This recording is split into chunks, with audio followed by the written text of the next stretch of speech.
మొదటి పేరాలో మనం ఏం చూస్తున్నామంటే యోహోను అనే ఒక ప్రవక్త ఉన్నాడు. ఆయన ఉన్నది ఉన్నట్టుగా చెప్తాడు. బోధలో మార్పు ఉండదు, పక్షపాతం ఉండదు, వాళ్ళు ఎక్కువ వీళ్ళు తక్కువ అనేది ఉండదు. ఎవరు తప్పు చేసినా కూడా మొఖాన గుద్దినట్టు చెప్పేస్తాడు ఆయన. ఆయన పేరు యోహోను. ఆయన రాజునే ఎదిరించి మాట్లాడాడు. అబ్బాయి, నువ్వు చేస్తుంది తప్పు, నీ అన్న భార్యని నువ్వు ఉంచుకున్నావు, అన్న భార్య తల్లితో సమానం, అన్న భార్యను నువ్వు నీ దగ్గర పెట్టుకున్నావు కాబట్టి అది తప్పు అని చెప్పాడు. రాజుకు చెప్పాడు. అంటే ఇప్పుడు రాజుకు చెప్పాడంటే అతనికి భయం లేదు, తప్పు చెప్పాలి. మనం కూడా ఎవరు తప్పు చేసినా కూడా వాళ్ళ యొక్క గొప్పలు, వాళ్ళ యొక్క లేకపోతే వాళ్ళ యొక్క పదవినో, లేకపోతే వాళ్ళకున్నటువంటి బలాన్నో ఈ లోకపరంగా వాళ్ళు కలిగి ఉన్నదాన్నో మనం చూడకూడదు.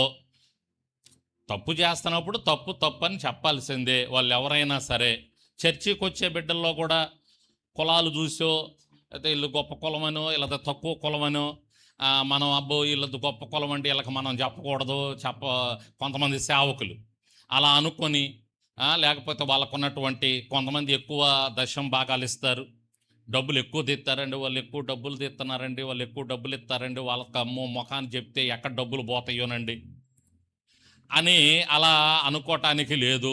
పక్షపాతం ఉండకూడదు, తప్పు అని చెప్పాలి. వారు ఎవరైనా సరే, ఎంతటి వారైనా సరే, ఎటువంటి వారైనా సరే. అర్థమైందండి? దేవుని దగ్గర పక్షపాతం లేదు, ఆయన బిడ్డల దగ్గర కూడా పక్షపాతం ఉండకూడదు. యోహోను ఉన్నది ఉన్నట్టు చెప్పాడు. ఏ రోజు రాజుకు చెప్పాడు, నువ్వు చేస్తుంది తప్పు అబ్బాయి అని. తీసుకెళ్ళి చెరసాల్లో పడేశాడు. రాజు కదా, నాకే ఎదురు చెబుతావని. కానీ ఏ రోజుకు తెలుసు మనసులో నేను చేస్తుంది తప్పని. ఇతను చెప్పినప్పుడు గ్రహిస్తారండి. సహజంగా ప్రతి మానవుడికి మనస్సాక్షి ఉంటుంది.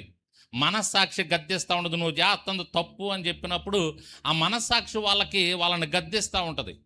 ఏ రోజుకు మనస్సాక్షి ఉంది, ఏ రోజు నేను చేస్తుంది తప్పు చెప్పాడు నిజమే అని మనసులో అనుకుంటున్నాడు. కానీ 10 మంది ఏమనుకుంటారో, బయటకు వస్తే 10 మందికి చెబుతాడేమోనని చెరసాల్లో పడేశాడు. ఇది ఏ రోజు అర్థం చేసుకున్నాడు, కానీ ఆమె అర్థం చేసుకోలేదు. హెరోదియా అనేటటువంటి ఆమె అర్థం చేసుకోక ఆమెను ఎట్టయినా సరే యోహోను మా తప్పు చెప్తాడా, యోహోను ఎలాగైనా చంపించాలని కుమార్తె నాట్యం ఆడుతుంది. ఏ రోజు సంతోషంగా ఉన్నాడు, జన్మదినం వచ్చింది, ఆమె కుమార్తె నాట్యం ఆడుతుంది.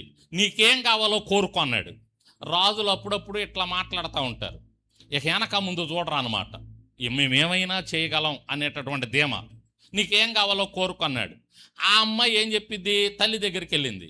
అమ్మ ఇట్లా కోరుకోమన్నాడంటే ఓ పని చేయి, నేను కూడా అదే టైం కొరకు ఎదురు చూస్తున్నా, చెరసాల్లో యోహోను తల తీపిచ్చేసి పల్లెంలో తీసుకొచ్చి నాకు ఇచ్చేసేయి అని కోరుకో అని చెప్పింది.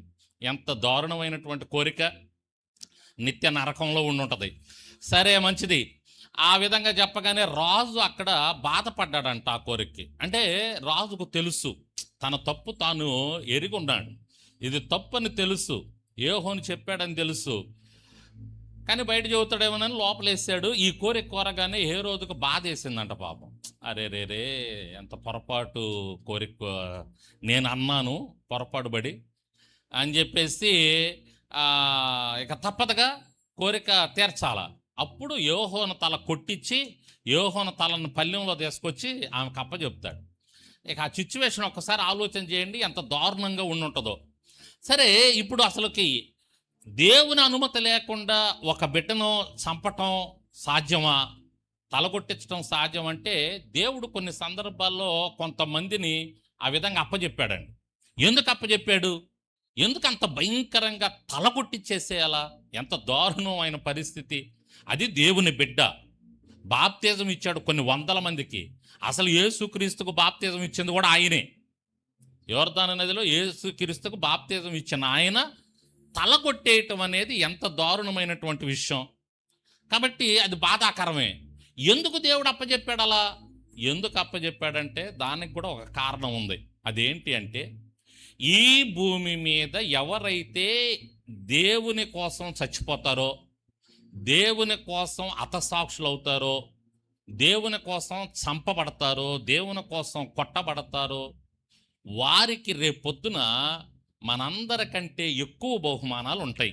దేవునికి స్తోత్రం చెప్పండి. ప్రకటన గ్రంథం దగ్గరికి రండి, ఒక్క మాట చూద్దాం.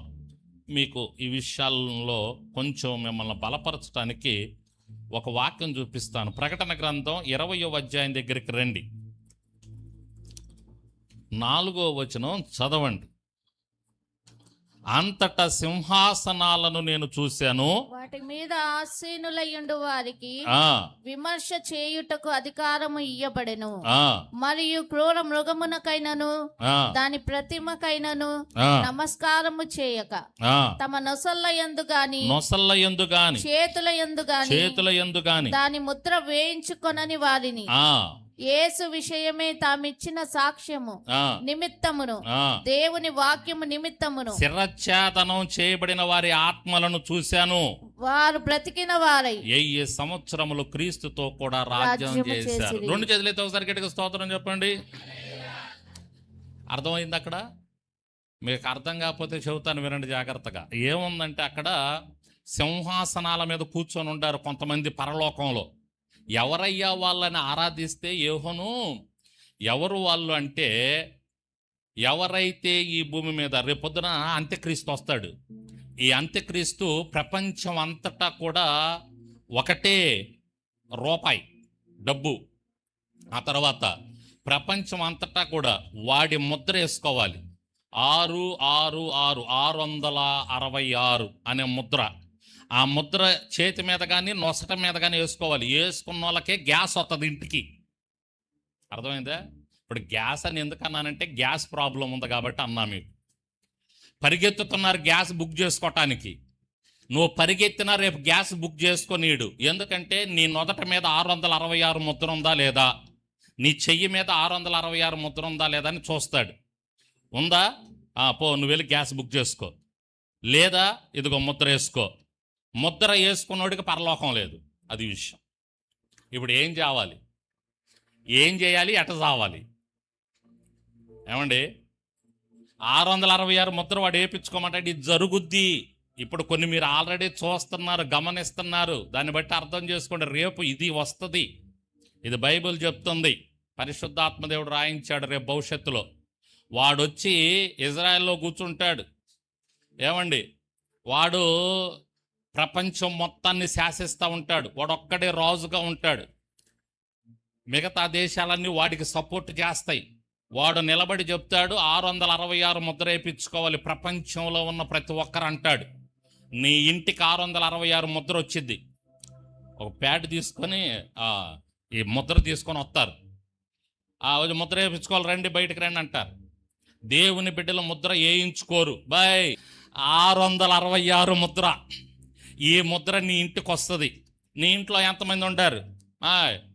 పెద్ద ఆయన యజమానుడు నూరా, యజమానురాలు నూరా, ఎంతమంది పిల్లలు? మీకు 3 పిల్లలు. ఇప్పుడు సర్వే చేస్తున్నారు. ఆ సర్వే ప్రకారం వస్తారు. ముద్ర వేయించుకుందురా. నాకొద్దయ్యా ముద్ర, ఎందుకంటే నేను యేసయ్యను నమ్ముకున్నా, పరలోకంలో ఉండాలి. ముద్ర వద్దా నీకు? సరే పో. నువ్వు గ్యాస్ బుక్ చేసుకోవటానికి లేదు, కూరగాయలు కొనటానికి లేదు, సరుకులు కొనటానికి లేదు, ఏం చేయటానికి లేదు. నువ్వు పక్కకి నువ్వు భోజనం చేయటానికి కూడా వీల్లేదు. అది పరిస్థితి. అలా ఎవరైతే ఏపించుకోరో వాళ్ళకి రేపొద్దున ఈ భూమి మీద ఏది కొనటానికి ఏది అమ్మటానికి అధికారం ఉండదు అన్నమాట. అది పరిస్థితి. ఇది ఎవరైతే ఏపించుకోరో వాళ్ళకి సింహాసనాలు ఉంటాయి పరలోకంలో. దేవునికి స్తోత్రం చెప్పండి. అది అక్కడ మనం చూస్తున్నాం. ఏం చూస్తున్నాం? ఎవరంట వాళ్ళు తమ నొసళ్ళ యందు గాని తమ చేతుల యందు గాని దాని ముద్ర వేయించుకున్న వారికి. ఏ ముద్ర? 666 ముద్ర. రేపు వస్తుంది, అంత్యక్రీస్తు పెడతాడు. వారు ఆ తర్వాత ఇంకెవరు ఉండారు అక్కడ? వాక్యము నిమిత్తము శిరచ్ఛేదనం చేయబడిన వారి ఆత్మలను చూశాడంట. దేని నిమిత్తం చెప్పండి? దేని నిమిత్తం? యేసు విషయం. వాక్యము నిమిత్తం. ఏం చేసుకునే వాళ్ళు? అవసరమైతే మా యేసయ్య కోసం మేము చచ్చిపోతాం అని ఎవరైతే నిలబడతారో, మమ్మల్ని చంపేయండి పర్వాలేదు, మేము మాత్రం యేసయ్యను దూషించు, యేసయ్య దేవుడు కాదని చెప్పు అనేవాళ్ళు వస్తారు. ఆ దినాన అంత్యక్రీస్తు పంపిస్తాడు. మీరేమంటారు?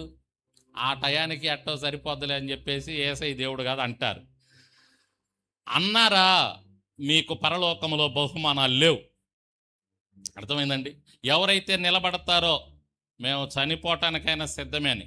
జరుగుతాయి, ఇవన్నీ వస్తాయి భవిష్యత్తులో, ఇవన్నీ వస్తాయి. మనమే చూస్తామేమో దాదాపు.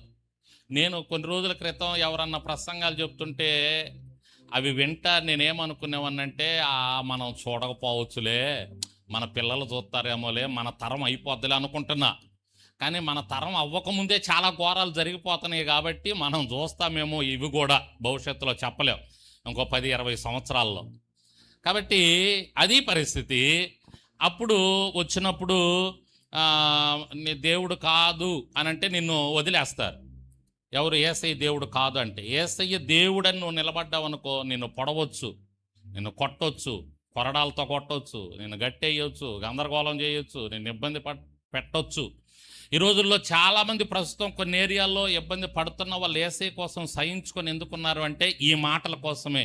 రేపు మాకు బహుమానాలు ఉంటాయి పరలోకంలో, మాకు సింహాసనాలు ఉన్నాయి, యుగ యుగాలు ఉంటాం అక్కడ, ఇది చిన్న జీవితం, ఈ జీవితానికి మేము యేసయ్య దేవుడు కాదని ఎలా చెబుతామని చాలామంది ఏం చేస్తున్నారంటే నిలబడుతున్నారు యేసయ్య కోసం. దేవునికి స్తోత్రం చెప్పండి. కాబట్టి వారికి అక్కడ బహుమానాలు ఉంటాయి. ఇప్పుడు ఏ రోజు యోహాను ప్రవక్తని తల చిరఛేదనం చేయించడానికి దానికి దేవుడు అనుమతి ఇవ్వటానికి గల కారణం ఏంటంటే, కొంతమందికి పరిశుద్ధాత్మ దేవుడు పరలోకంలో సింహాసనాలు రెడీ చేసి పెట్టాడు.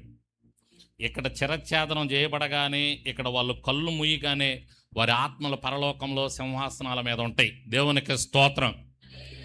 అందుకని కొంతమందికి అనుమతినిస్తాడు. ఇంకోటి ఏంటంటే, అందరి దగ్గరికి కూడా దేవుడు పంపించడం దాదాపు. ఎవరి దగ్గరికంటే దాని కొరకు ఎవరైతే నిలబడతారో వారి దగ్గరికే. మీరు శోధించగలిగినంత కంటే ఎక్కువ భారాలు మీ మీద పెట్టనన్నాడు ఆయన. నాలాంటి పిరికోడు ఉన్నాడు అనుకో, నాలాంటి పిరికివాడి దగ్గరికి బహుశా దేవుడు పంపించడం, వాడు పిరికోడులే, వాడి దగ్గరికి ఎందుకులేని వదిలేస్తాడు.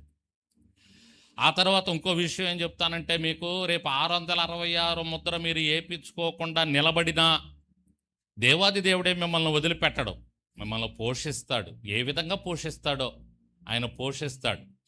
ఆయన్ని నమ్ముకున్నటువంటి బిడ్డలను ఆయన ఏమాత్రం విడిచిపెట్టడండి. దేవునికి స్తోత్రం చెప్పండి. మనం నిలబడాలి ఆయన కోసం, అంతే. నిలబడినటువంటి వాడు ధన్యుడు. యోహాను నిలబడ్డాడు. ఏ రోజుకి ధైర్యంగా చెప్పాడు, నువ్వు చేస్తుంది తప్పు రాజా అని. వదిన భార్యను అన్న భార్యను ఉంచుకున్నావు, వదిన్ని నీ దగ్గర పెట్టుకున్నావు, అది చాలా తప్పు అని చెప్పాడు.